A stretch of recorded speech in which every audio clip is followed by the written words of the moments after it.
বিশ্বের মধ্যে স্বাস্থ্য খাতে সরকারি ব্যয়ের দিক থেকে সর্বনিম্ন অবস্থান করছে আমাদের এই বাংলাদেশ। অনেক জেলা হাসপাতাল আছে যেখানে সিটি স্ক্যান, এমআরআই সুবিধা নেই, আইসিইউ বেডের তীব্র সংকট রয়েছে, চিকিৎসক ও নার্সের পদ শূন্য পড়ে আছে, রোগীদের ঘন্টার পর ঘন্টা লাইনে দাঁড়িয়ে চিকিৎসা নিতে হয়। স্বাস্থ্য খাতের সবচেয়ে বড় সংকট হলো শুধু অর্থের নয়, সংকট দক্ষতা ও সুশাসনের। সরকার 1 লক্ষ স্বাস্থ্যকর্মী এবং 5,000 নতুন চিকিৎসক নিয়োগের যে ঘোষণা দিয়েছে, আমরা চাই এই নিয়োগ দ্রুত, স্বচ্ছ এবং দুর্নীতিমুক্তভাবে সম্পন্ন হোক।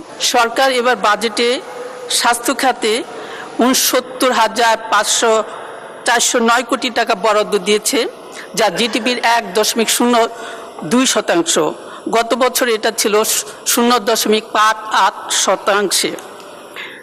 আমি দৃঢ়তার সাথে বলতে চাই যে শুধু বরাদ্দের অঙ্ক বড় হলেই জনগণের স্বাস্থ্যসেবা নিশ্চিত হয় না, বরং বরাদ্দকৃত এই অর্থ কতটা কার্যকরভাবে ব্যয় হয়েছে এবং তার সুফল সাধারণ মানুষ পাচ্ছে কিনা তার উপরই নির্ভর করে এই স্বাস্থ্যসেবা। মাননীয় স্পিকার, বিশ্ব স্বাস্থ্য সংস্থা এবং বিশ্ব ব্যাংকের সর্বশেষ হিসাবে বলা হয়েছে যে চিকিৎসা ব্যয় মেটাতে গিয়ে বাংলাদেশের শতকরা 44% পরিবার আর পারিবারিক আর্থিক বিপর্যয়ের মুখে পড়ে। বিশ্ব ব্যাংকের সাম্প্রতিক প্রতিবেদনে আরও বলা হয়েছে যে পুরো বিশ্বের মধ্যে স্বাস্থ্য খাতে সরকারি ব্যয়ের দিক থেকে সর্বনিম্ন অবস্থান করছে আমাদের এই বাংলাদেশ, যা মোট ব্যয়ের 1.1%।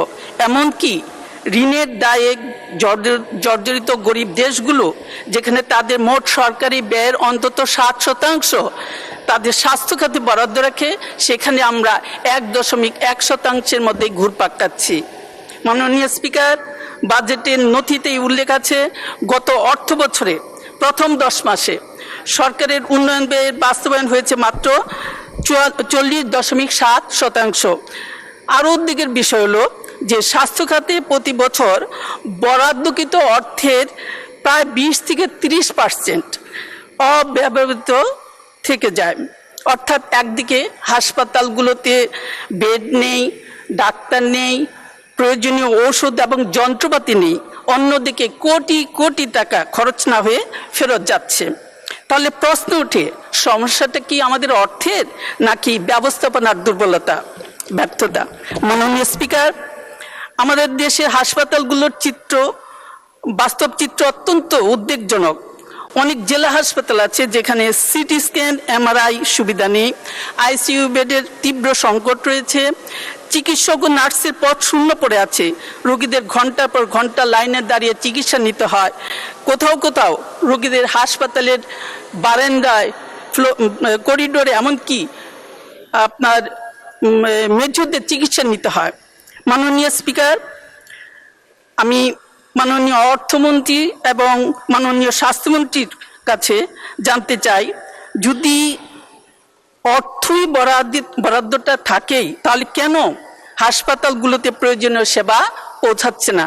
মাননীয় স্পিকার, সরকারি ব্যবস্থাপনায় প্রকল্প বাস্তবায়নে দীর্ঘসূত্রিতা, সিদ্ধান্ত গ্রহণে বিলম্ব, দক্ষ জনবলের অভাব এবং অডিট ভীতির সংস্কৃতি স্বাস্থ্যখাতের উন্নয়নের পথে বড় বাধা হয়ে দাঁড়িয়েছে।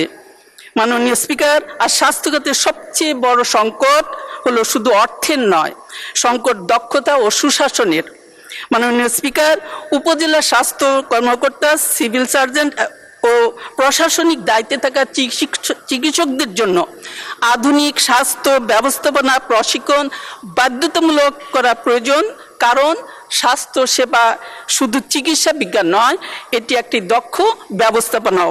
মাননীয় স্পিকার, সরকার 1 লক্ষ স্বাস্থ্যকর্মী এবং 5,000 নতুন চিকিৎসক নিয়োগের যে ঘোষণা দিয়েছে, আমরা চাই এই নিয়োগ দ্রুত, স্বচ্ছ এবং দুর্নীতিমুক্তভাবে সম্পন্ন হোক এবং প্রান্তিক এলাকাগুলো অগ্রাধিকার পাক।